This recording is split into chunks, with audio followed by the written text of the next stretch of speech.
Hey y'all, hey y'all, hey y'all. Okay, this is Women's History Month, and so we are going to absolutely keep things rolling with our guest today, Briana Franklin. I'm so excited she's here, y'all. We're going to be talking all about a woman's guide to financial liberation. And y'all know this conversation is going to be juicy and amazing because why would we not want financial liberation? We've come so far in today's day. So we're excited to jump right into it right after this.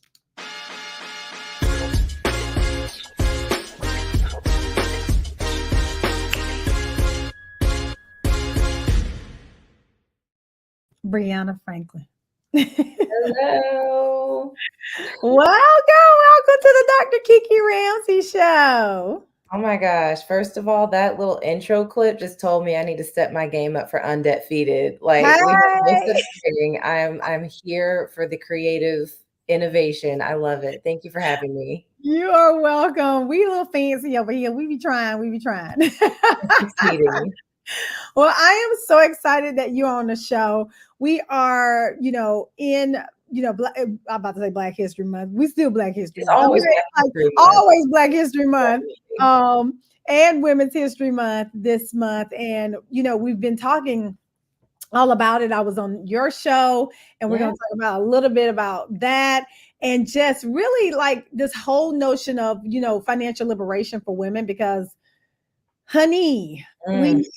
we need to get up into it. Okay. Really. You So much know, to discuss. so much to discuss. So before we jump in, I want you to just tell all of the Ramsey fam who you are, and just a little bit about yourself, and then we're gonna dive in.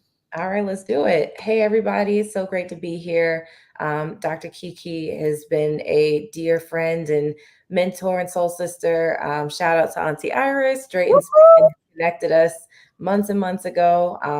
Had her on my show Undefeated a few months back, and now she has been so gracious as to return the favor and allow me to be a guest for this Women's History Month episode. My story is I am a 2 times over social impact founder.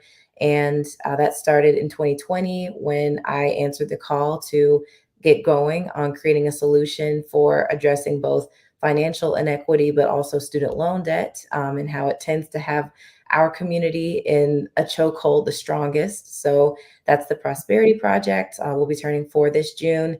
And then dovetailing off from that, I got into the fintech space over the last year through Cadet Prosperette, which is a gamified tool that helps teenagers avoid falling victim to predatory lending and debt constraint as they get older. So this is something that I've effectively dedicated my entire life and existence to happily, stepping up in large ways like that, but also just small everyday ways to continue this crusade and just align with fellow change makers who are determined to get into good trouble. So that's me. I love good trouble. Yeah, necessary. I love this to be some good trouble. Okay. Yeah. You are changing the world, my friend. You really are, especially with your fintech organization and teaching young people how to be proactive about finances, which is something that we're not taught in school. Mhm. Oh my God. When I tell you, if I only think about if I were taught how to manage money and what it really meant and how to save and just all those things and how to avoid debt when I was a young person, how different my life would be right now. Mm, so It, different. Yeah. it would be so different, so different. So tell us what your superpower is, aka your strength, your biggest strength. It's funny because someone asked me this for a LinkedIn series she's doing for Women's History Month. So it's very top of mind. Being able to win trust in record time. Mm.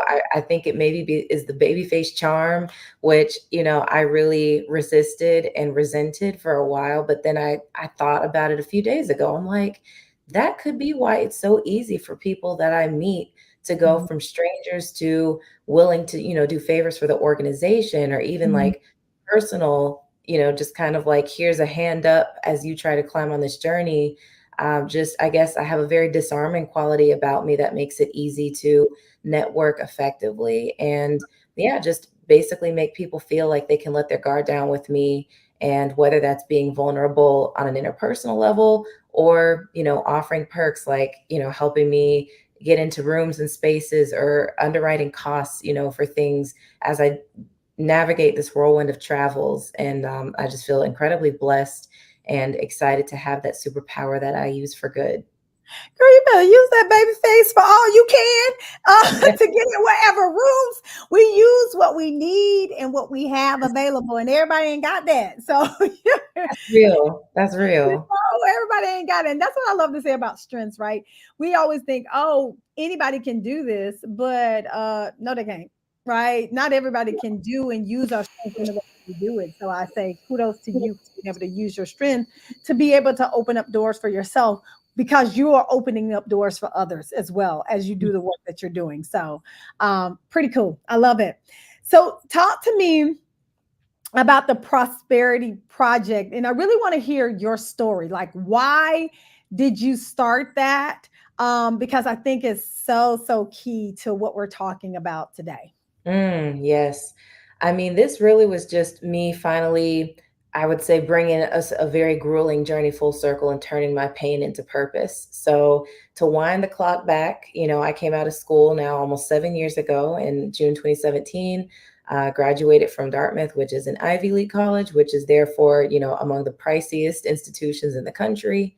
And that set me back about $100,000 in student debt principal. And so in the immediate aftermath, you get that 6 month kind of grace deferment period where it's kind of all still fun and games because you're oblivious to the reality that you would just signed yourself up for.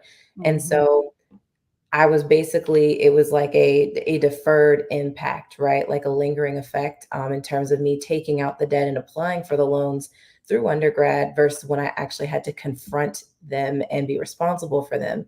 So for about a year and a half, I also, at the same time, like a lot of Ivy League kids, they go into schools like that and they're fast tracked into consulting and finance and big banking and economics, and that just wasn't my life. I'm not first gen college, but I am first gen Ivy, and it is a different ball game. You're competing at a totally different level. The learning curve for me was very steep, so I went in very under resourced, very undereducated, and ignorant, to what I was supposed to actually be doing with those 4 years and making connections and setting myself up for financial success come graduation.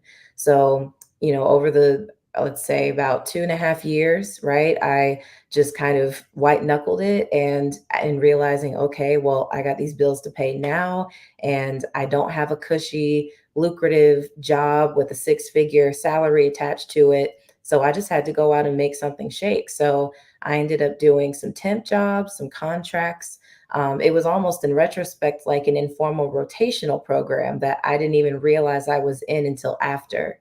And so it was great exposure though, because it allowed me to see the ins and outs, for better and for worse, of Mhm. different companies and different operating structures, everything from the startup climate to established, Fortune 500 clients, or not clients, corporations. So, meanwhile, in the background, it's like, I'm working to live and earning, between $10, $15 an hour. And my debt is just silently accruing interest in the background, right? Which again, because they've created this and constructed in such a way that the pain is kind of deferred.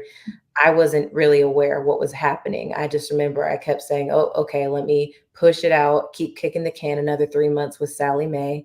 But then once I had exhausted all that forbearance, that's when it got really real. And so that happened in early to mid 2019.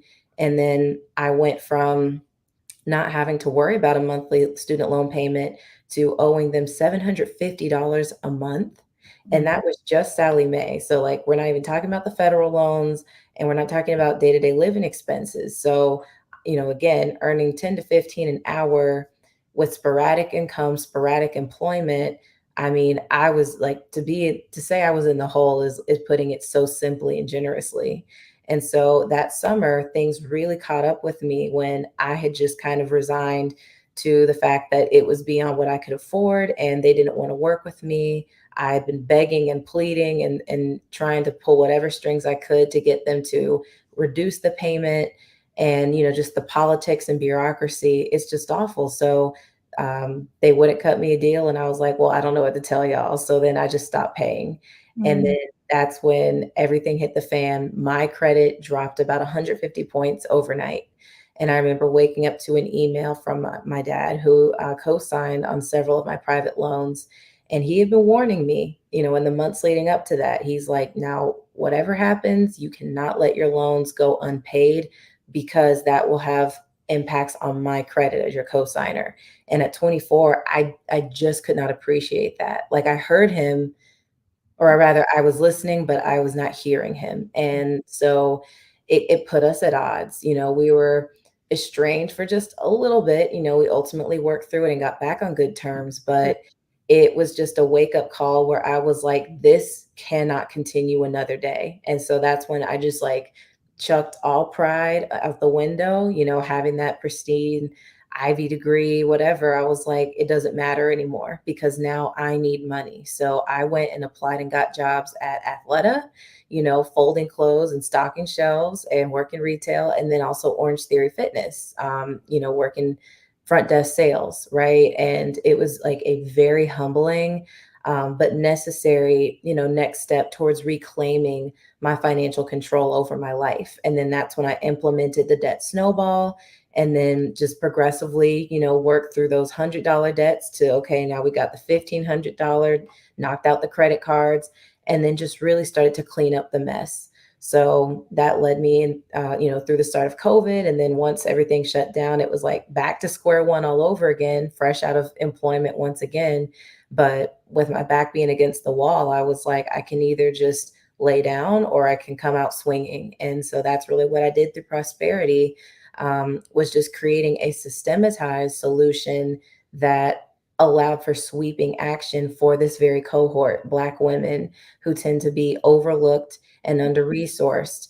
And, really just drawing from that wellspring of lived experience and distance traveled, I was able to hit the ground running intuitively. I didn't need a guidebook. I didn't need to read, nonprofits for dummies. I was like, I know what this issue is, and I know that the Lord has, called me to address it, and that this challenge is my qualification to be able to do that. So it's been a fast and furious journey, and we keep, growing and achieving new milestones every day, which I'm so grateful for. Wow, I love that story. I mean, it's always so funny when people say, I love that story. And that story costs you so much pain, right? Um, but we don't go through things just for ourselves, right? I mean, we go through things to be able to help others. And Mhm. you are doing just that. And I'm so glad you told the whole story because I didn't know like how deep it went. But I do see the resilience in you, to go back, because there is, you said humble, right? Oh, There's yeah.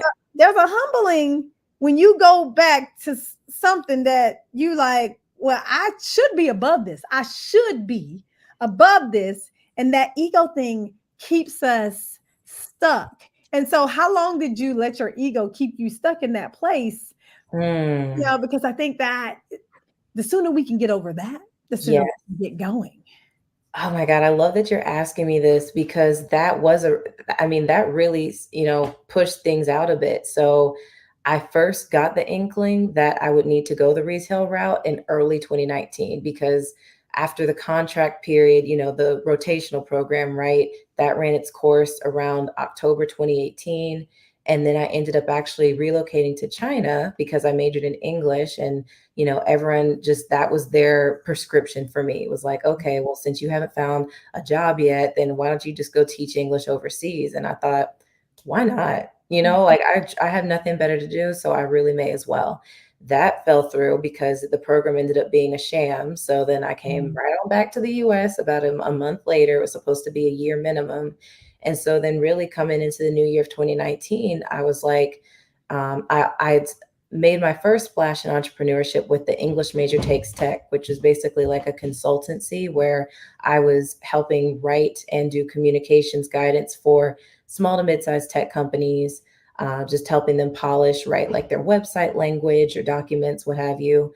And so that was like an infusion of excitement because I'm like, okay, I'm taking some control back and this allows me to earn money at a faster rate. That was one of the big things I picked up on was entrepreneurship. There is no limit. Like your talent is really the cap and the ceiling to how much you can achieve. So I'm like, if I'm willing to get to work and be proactive in sourcing clients and getting these contracts, then I'm gonna make it do what it do. Oh, And so because I had that, like I did one contract at $2,500 for like 10 hours of work, I was like, oh, say less. And so that then made me become a bit kind of, like you mentioned, the ego piece where it's like, I don't want to go backwards from this, like working on my own time, being able to work out in the mornings and then go work at Panera and, bust out my little iPad and keyboard and, do fun, cute things that I enjoy. Right. And then once it's like the contracts, it started to dwindle and they were fizzling out. And I was like, crap, like, here I am trying to bust my tail to keep the money coming in through this.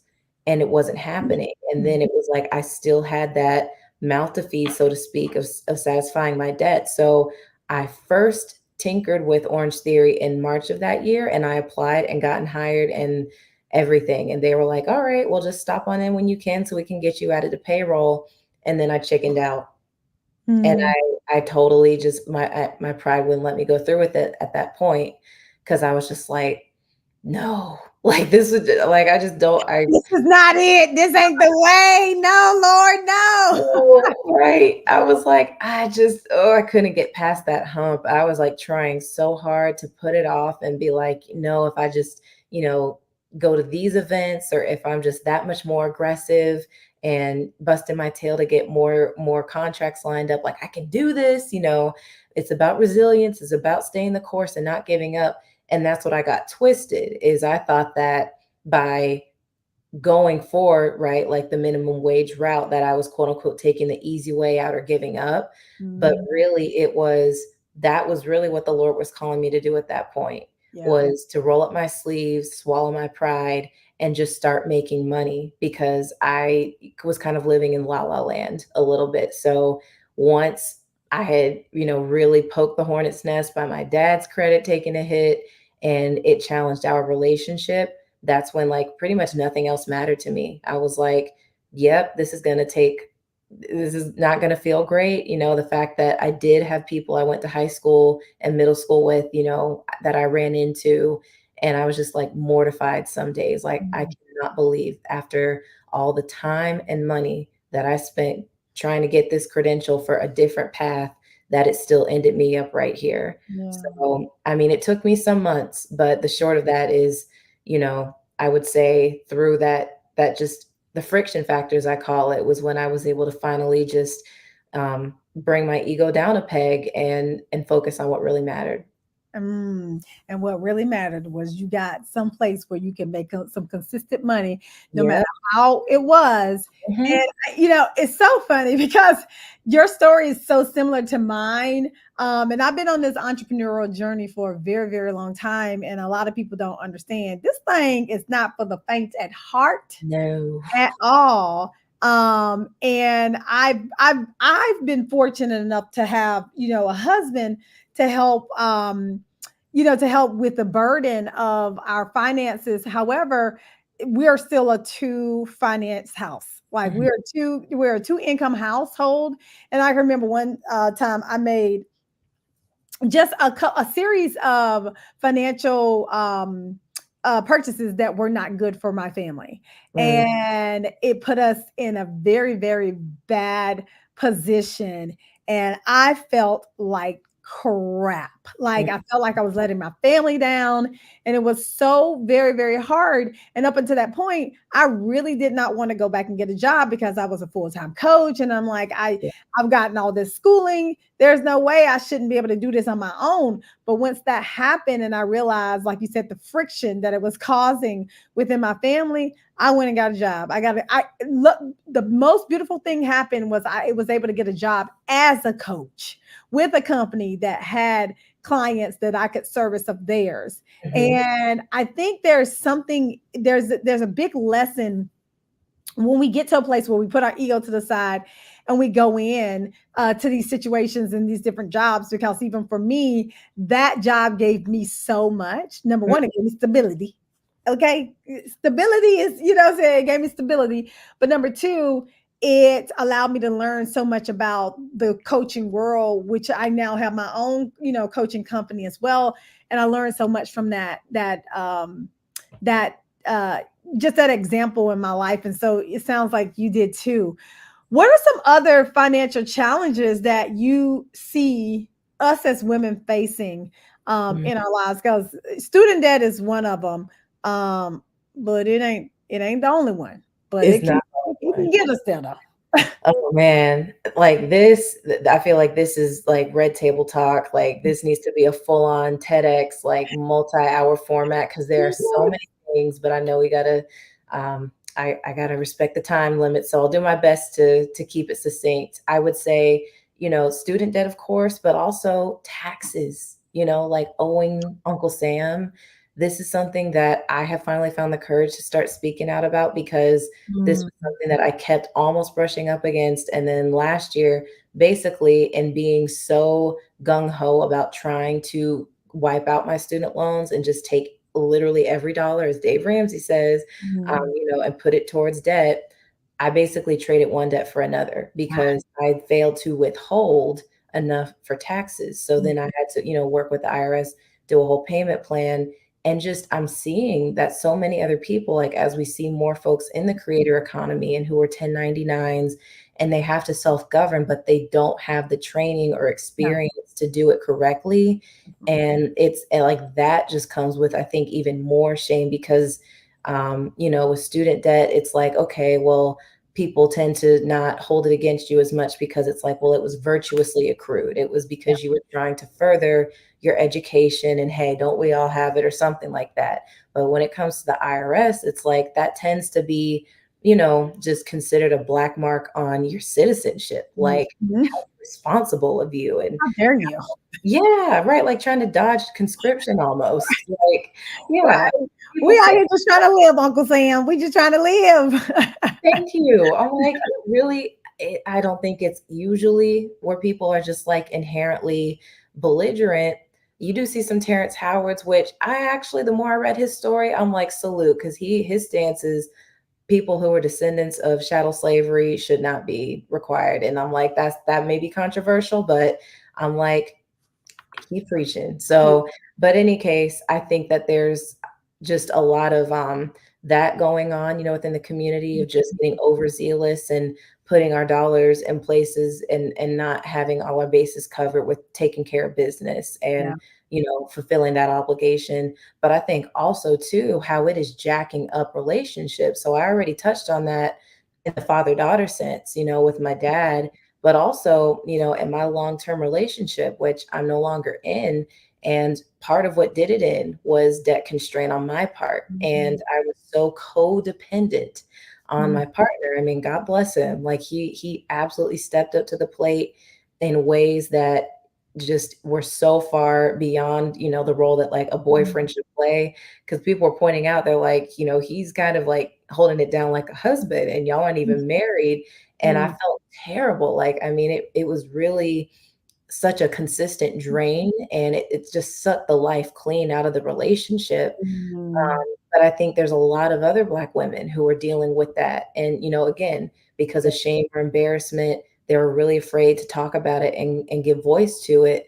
But that is such a damaging thing, to be at the mercy of someone else. And in my case, not just my ex, but also his housemates, because coming into quarantine, I was just crashing with them for it was supposed to be exactly a month. I was like, not a day later, I will be out of here come April 2020. But then, the world had this terrible meltdown, right? That we're still Mhm. recovering from. Mhm. And then that month turned into 15 months, Wow. of like basically roughing it and, sharing like these tiny spaces and being one more person, taking up resources in the house, adding to the footprint and just the dynamic. And Mhm. so there's a lot of people where, because of being debt constrained, they don't have total freedom and flexibility over their lives. And that is such a problem. Like, I Mhm. just want to go on record and say that is no trivial matter, and it should be treated with a great sense of urgency to get out from from those circumstances, because it can be incredibly harmful. Oh my God, Bree. We could literally, like you said, hours upon hours have this conversation because you just even said so much in that one statement, right? It is when you have debt, it does put a strain on your entire life. Like Mhm. you can't flow, you can't move, you can't do what you want to do when you have debt. It has bearings on what you can afford, like what kind of car you drive, what kind of house you Yeah, live in, what kind of apartment you live in, your how life your is not your relationship. own. It's not your own when you are under such debt constraints, right? Mhm. And I think that so many people, you can tell me if you think so as well. I think especially when it comes to, like, just humanity, but even women, we're in those constraints, and it's number one, hard to get out, Mhm. and so we end up just living life in the constraint, but never really get into a place where we're happy, or we're ever able to get ourselves completely out of it. So it's like this vicious cycle. Like, we might get to a better place, but we go back in because any one little accident or something happens, and then we're back in it. And so I think that that's so hard when it comes to just us being able to get out of debt. And so you mentioned to me Mhm. Dave Ramsey, and there's contention around people who follow a Dave Ramsey model, and then people who follow other people's models. I follow a guy named Ramit Sethi, Yeah. and so he has a different model and stuff like that. Um, and so talk to us about, I guess, the way that you got out of, or either, even if it's still a process, right? Because I think that we can still be in process, but getting ourselves out, because you talk about tax debt and all that. Talk Mhm. to us about how you got out, or how you're getting out, and what you suggest for other women in terms, is because we're talking about financial liberation, Yes. because I've had to do some of the same things. I don't necessarily follow the whole Dave Ramsey's model, right? But I like the way Ramit talks about, have money and spend it on the things that you want, but you're still paying off your debt. But it's not like an all or nothing. And so I would love to hear your thought process on that. Oh, for sure. Yeah, I mean, definitely want to just completely acknowledge that I no longer subscribe to the Ramseyan way of finance, because I But think this Ramsey is okay though. This yeah, Ramsey this right one here is is okay. good. I mean, the other one, the Dave Ramseyan School of Finance. I mean, because the way I see it, that served me well to get started, because I did Mhm. make a million and one excuses, right, as to why I couldn't get out of debt, or, just the refusal to delay gratification. Like, I Mhm. was just still, living off credit cards and using those basically as a substitute for income, and just living wrong, like making really poor financial decisions that were actively setting myself back. So I got to give him props for, just his no nonsense, tell it like it is demeanor that shook me out of that. I literally would use his radio show and that theme song, that 1980s trumpet blare.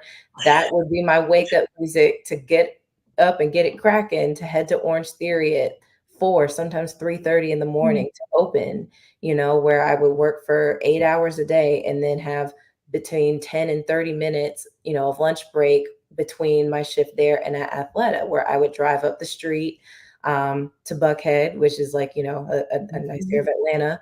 I call it Buckhaven because Orange Theory was in Brookhaven and then Athleta was in Buckhead. So I anyway, live in Brookhaven. yes. Yeah. Oh, yeah, yeah, yeah. You already Oh, know.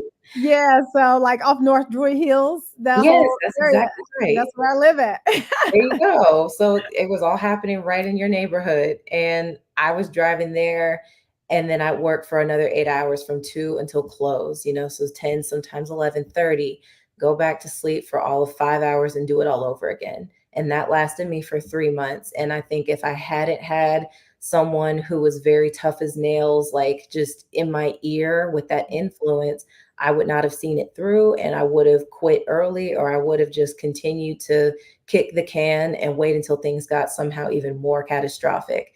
And I lived under that kind of like hard knocks way of thinking of rice and beans, no money on luxuries or anything that's not debt while you have debt, for about, what was that, from August 2019 until spring 2022. Mm. Because then I read Rachel Rogers' We Should All Be Millionaires. And Yes. when I tell you that I that read that book, book too. I read it and it was like I could hear the shackles on my mind cracking open. And I Mm. just felt like I could breathe again, where it's like, oh my God, here's someone who is acknowledging the urgency and importance of getting out of debt, but she's coming at it, flipping the lens and saying, instead of cutting your cost as close to sub-zero as you can, which cost can only be cut to a point, as Right. Remit also echoes, That's she's what like, I'm all about make more money, that because part. then you can move faster. And like once you're earning more, you don't have to wait until you're 75 to take a Mhm. vacation or do something indulgent after years of like just sacrifice and not being able to live a full, complete life. And Mhm. so that was like super liberating. And that's when I really shifted modes to go from cutting costs to raising my rate. So, as I've gone through the levels, which I'm still working, I'm like, my idea was to be able to be debt free by 29, which is in a month on April 12th. I'm like, Whee! my Happy early birthday. you. I'm like, if I have to do it at 30, like I know for sure 30 is my hard limit. I'm like, I cannot enter another decade of this life with, financial baggage from when I was 18. Mhm. So, but as I've gone through the stages, it's like I literally created the debt snowball spreadsheet, and tier one, the debts were from 400 to $1,100. And so within those 3 months of work in retail, I was able to clean that up. And then I graduated to stage two. And then it was okay, we've got 2,500 to, gosh, what was it? Like 7,000, seventy five Mhm. hundred. And then I was diligently, chipping at those. But then it's like things kind of stalled as I hit level four, because that's when it graduated to the five figures. And so I then refinanced my private loans Okay. to, a different lender. So away from Sally Mae, which was great for knocking out that crazy interest rate. But, I'm still hovering, like trying to get that one, because I realized what worked for me in those early chapters is insufficient. I think of it as like if you're trying to remodel or like paint a bedroom, you can do that either with a nail polish brush and, spend maybe months at it, or you can Forever, a forever. right, or you get one of those giant roller foam things and knock it out in a few hours. Like you need, I would say, more robust equipment to be able to tackle a larger mess requires a larger solution to clean it up. Mhm, So mhm. I'm all in now on like optimizing my revenue streams, finally getting away from only having just the one from Prosperity Project, and being able to do speaking and do events and just have more control over my financial um, earnings, so that way I can speed up the clock and just know with more confidence that I am on my way to being debt free. And then also, and not being debt free is like even the goal. I don't want to just break even. I'm like getting my debt out of the way so I can then more aggressively build wealth, because that's Yeah. exactly what we preach with TPP. Yeah, I absolutely love that. And I think that's a recipe for anybody who's trying to be financially free, and get out from under all of this debt. And so you use kind of the snowball method. And I think what I got from what you just said is choose a method that will work for you, right? Like when I think a lot of times when we are in debt, we'll see something and then we're like you said, we'll make excuses. I can't do that. I can't do that. I can't do that. Although Mhm. I don't I used to subscribe to a Dave Ramsey's model, but I realized that the all or nothing didn't work for me, right? Yeah. Like, and so I found myself buying stuff that I didn't need to buy because I was completely depriving myself from anything. And Mm-hmm. so I was like, okay, this ain't working for me. But I quickly got on to another method where I was able to give myself a small allowance. It wasn't a lot, but it was something. I could go to the Target and I could buy, you know, something small because Yeah. I had some money, but then the rest of my stuff was going towards savings and then debt. Now, one of the things that I also learned, early on is that regardless, and I think this was what book did I oh my god, I think it was something like shoot, I don't know if it was The Greatest Salesman in the World or if it was Ogmandino's something. I have to think of the book, but one of the concepts I learned was regardless of everything, regardless of your debt, regardless of anything, you continue to build wealth, period. And Yes. so some people might not agree with that, but when I heard that, I was like, yeah, I made some mistakes in my life in terms of getting into debt and taking out too much. But when you know better, you do better. Mm-hmm. So it's not to say that you do not pay off your debt, but you also still, once you know better and you need to build wealth, you still put some money back for you. So I always, no matter what, pay the Lord, pay Yes. myself, pay my debts in that order. And that's just how I do it. And so although I got these debts, I still have money in the savings account Mm-hmm. because I believe that we still have to start building that financial wealth. The debt is going to still get paid. It may take a little bit longer because you're not taking every single thing that you Right. got. And so that has worked for me, but I agree with you in trying to figure out what works for you because not everything works for everybody. But when I found that setup, I was like, okay, this can work for me. And then it takes you to be disciplined, like you said. Yes. It discipline is such a factor because a lot of people, like, we are in such a instant gratification day and age where we Yes. want things the moment that the inkling arises and not a moment later. And I think also, right, like peer pressure and keeping up with the Joneses, and they call it the 30,000 a year, $30,000 a year millionaire syndrome of like people who just try to flex and do way too much and they're not handling business. Mhm. And so I think that, really just we have to put things in the right order. And I when you said all or nothing, that because I was like, where did I learn that from? Because I Mhm. realized that has been my hang up in advancing on my debt-free journey is because when I kind of got to a plateau and I was seeing that, okay, I no longer have the means to be able to just wipe debts out with the click of a button like I could before when they were, like under Mhm. $5,000 because that takes earning a lot more money than I currently make, then I just was like, well, then it's just not worth doing at all. And I need to just like figure out another way to build up that acumen so that I can do it.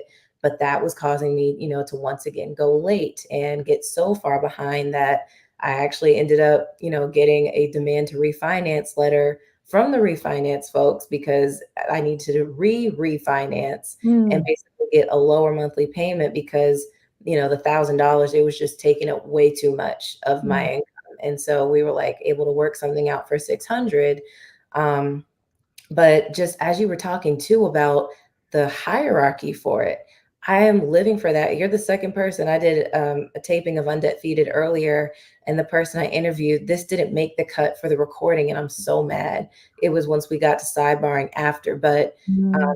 she's, I believe, a single mom, and she has a son who now is either in college or about to graduate into college, and she's also taking care of her mom. Mm. And she told me, she's like, as I talk to these folks, at Sally Mae and whomever, she's like, you're not getting all of my money. Like, yes, I know Period. you have, what it says on the balance sheet, but she just was like, hands off my life and my legacy. Yeah. She's like, you are not going to get everything. And I think though that was just such a powerful reminder of, for people who trivialize debt or think that it's not that big of a deal or whatever, like you can pay it whenever, understand that in the Bible there are scriptures that talk ad nauseum, right, about do not charge the people interest and borrower is slave to the lender, because really that is how that model is predicated upon. Like, Yeah. these folks are in business because they exploit and they are capitalizing off of our collective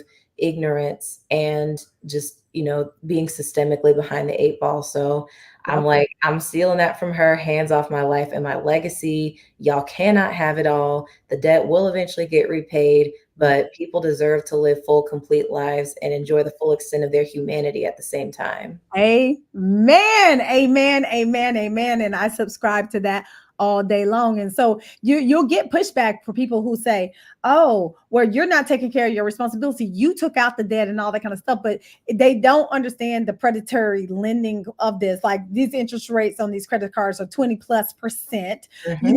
Student loans are ridiculous. I mean, so we can go into that, but we're not saying that. What we're saying is, yeah, we did it, and it's going to be our responsibility because we signed our name on a dotted line. However, I am going to pay myself first.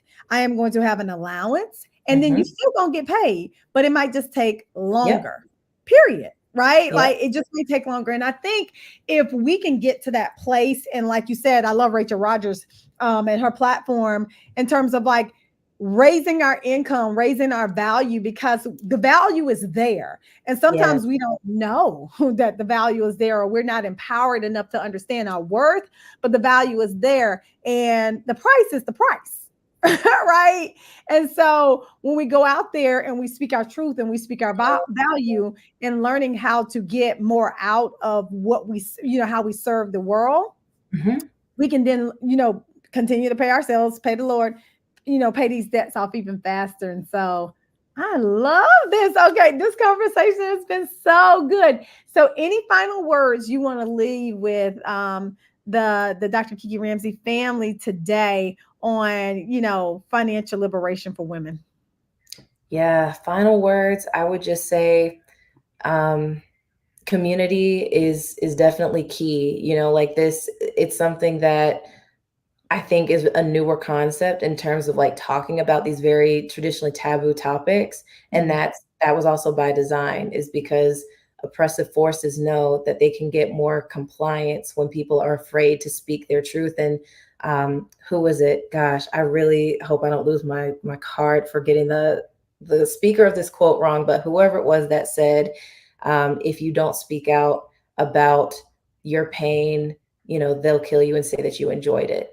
Oof, um, and just I that's feel true. like that is really what we're talking about with this. Is you've got to go on record and you've got to, just not be afraid to share, that this, because it is financial trauma, speak about it and heal through it. Like, don't just count on it to go away even once you become debt free, because I mean, this will be something that I eventually write a book about and talk at length about, Yes.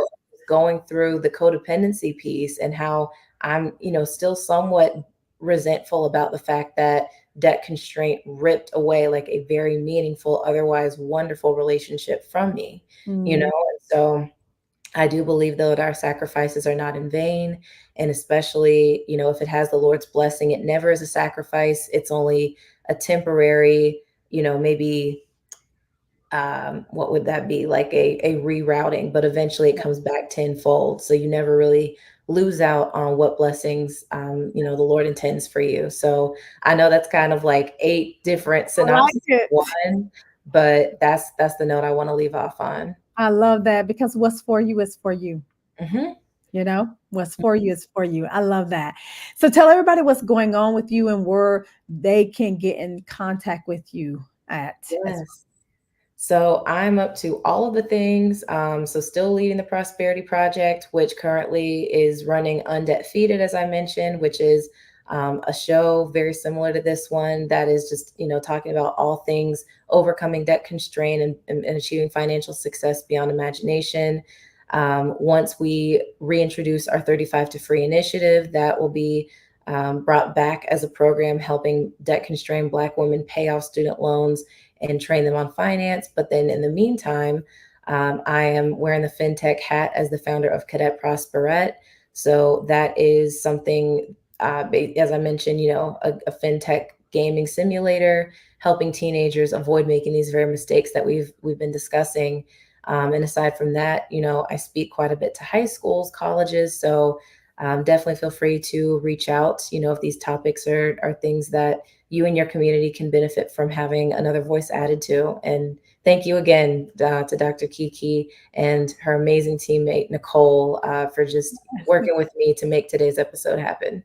I love that. And so are you on IG, LinkedIn? Like, where can they find you on social?